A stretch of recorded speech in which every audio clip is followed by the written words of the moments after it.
The very name Sacral Autonomic Dyssynergia a Euro, prenatal turbutylene subtype, SADT, is a precise scientific descriptor that unpacks the intricate pathology and unique etiology of this profoundly challenging neurodevelopmental condition.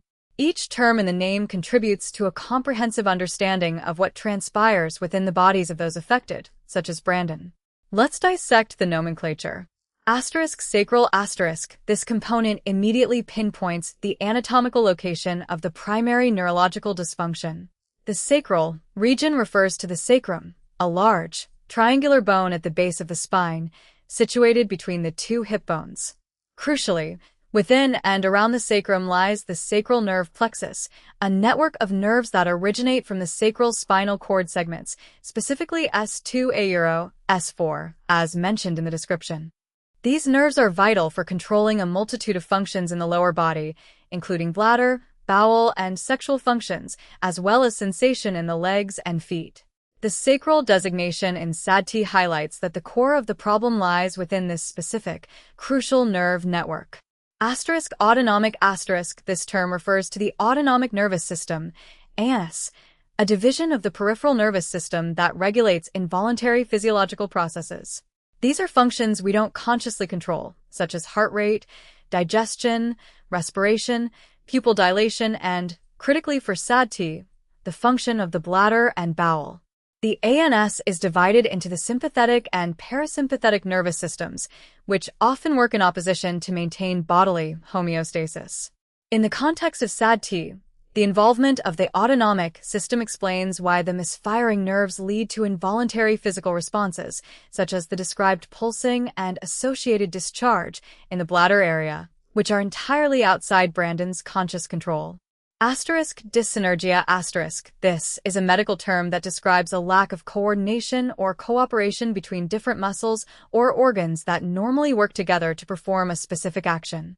In the case of SADT, it signifies a profound neurodevelopmental mismatch and a disruption in the harmonious functioning of the sacral autonomic nerves. Instead of coordinated activity, there is misfiring, an uncoordinated and abnormal discharge of nerve impulses.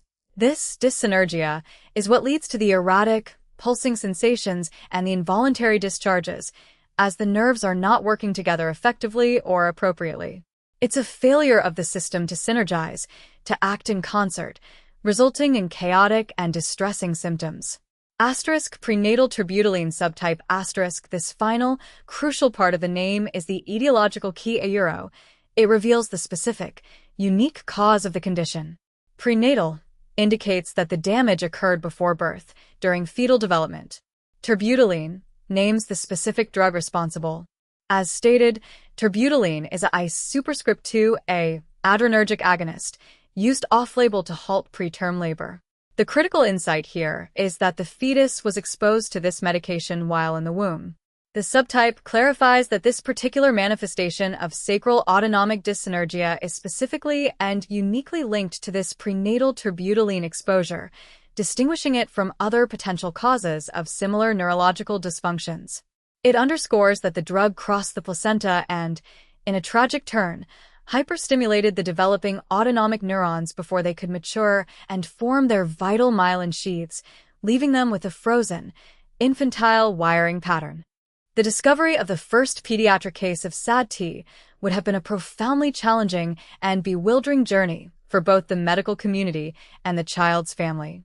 Imagine a scenario in the late 20th or early 21st century, perhaps in a neonatal intensive care unit or a pediatric neurology clinic.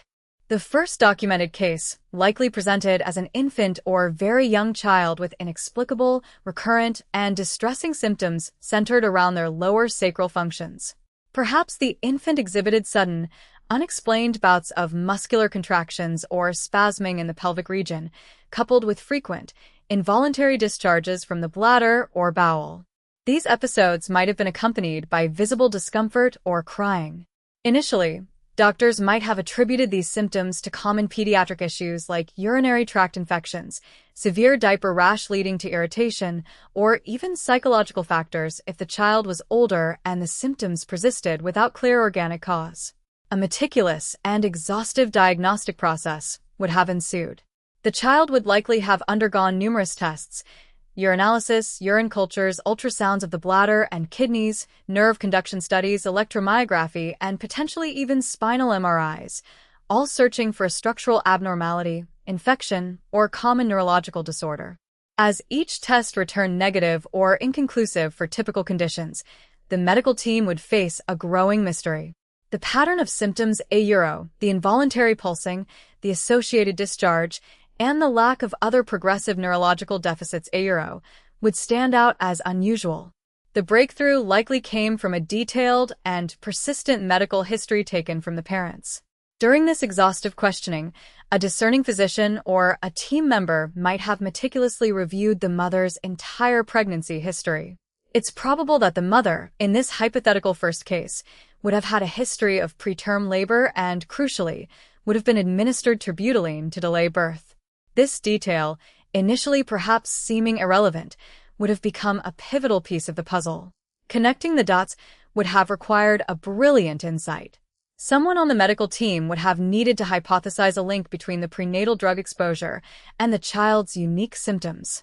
Research into terbutaline's mechanism of action, particularly its potent beta-adrenergic effects and its ability to cross the placental barrier, would have been critical. The hypothesis would emerge: could this drug, designed to relax smooth muscle in the uterus, have inadvertently overstimulated the developing autonomic neurons in the fetus's sacral plexus? Could this hyperstimulation, occurring during a critical window of neurodevelopment, have prevented proper myelination the formation of the protective, insulating sheath around nerve fibers that is essential for efficient nerve signal transmission? Further investigation, perhaps through specialized neurological assessments or even post-mortem studies in other cases, though not for the first living patient, could have confirmed this frozen, infantile wiring pattern. The absence of mature myelin sheaths and the disorganized nature of the nerve connections in the sacral plexus would provide the anatomical and physiological proof.